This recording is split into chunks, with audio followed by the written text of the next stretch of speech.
What if the ending of The Boys wasn't disappointing because it failed, but because it finally ran out of things to say? After 7 brutal years of chaos, gore, satire, and unforgettable madness, the final season of The Boys has officially come to an end. And honestly, the finale feels less like an explosion and more like the exhausted final breath of a show that used to be fearless. This was supposed to be the ultimate showdown, the end of Homelander, the last stand of Billy Butcher, a finale packed with death, betrayal, and consequences. And yes, technically, all of that happens. Characters die, blood spills, emotional moments land. But somehow, despite everything happening, the finale still feels strangely small. The biggest problem with this final season is that it never truly felt like the world was ending. Earlier seasons made every room feel dangerous.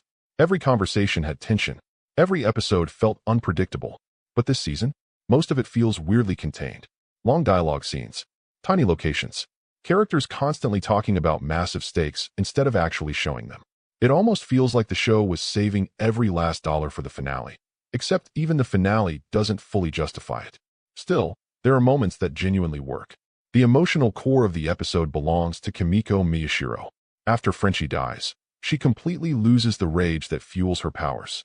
At first, the show tricks you into thinking she's becoming unstable or dangerous. But the truth is way more emotional. She's simply broken by grief.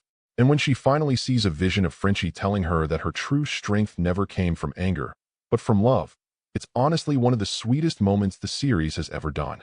Meanwhile, Homelander plans his final God complex speech, threatening to reshape America in his image.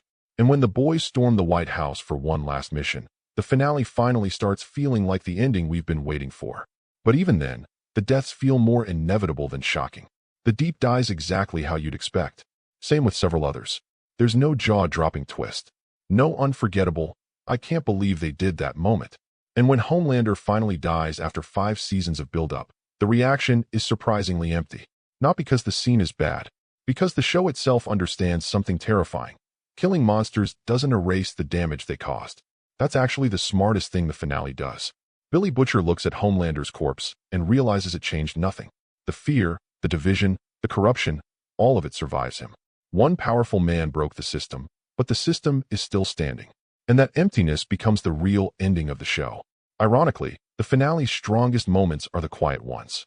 Butcher finally making peace with himself. Huey choosing compassion over revenge. Kimiko finding meaning after loss. Ryan rejecting both Homelander and Butcher. These moments hit emotionally because they feel human in a season that often forgot how to be. But as a series finale, it's surprisingly safe. For a show once known for shocking television audiences every single week, the ending barely takes risks. You can almost feel the exhaustion behind the scenes. The sharp, vicious energy that made the first 3 seasons legendary just isn't here anymore. Instead of going out with absolute chaos, The Boys quietly fades away. And maybe that's why so many fans are comparing it to Invincible right now. Because while The Boys slowly lost momentum, Invincible somehow kept evolving. Bigger emotions, better storytelling, more consistency. And the craziest part? Invincible managed to stay intense without constantly relying on shock deaths or edgy brutality. That comparison hurts, because there was a time when The Boys felt untouchable. Still, even with all its flaws, it's impossible to deny what this show gave us. Some of the wildest superhero moments ever put on television. Incredible performances, ruthless satire, and at least 3 absolutely phenomenal seasons. Maybe the finale wasn't legendary. Maybe the last season dragged too much. But at its peak, The Boys changed superhero television forever. And whether it faded away or not, that legacy isn't disappearing anytime soon. Like and subscribe for more videos.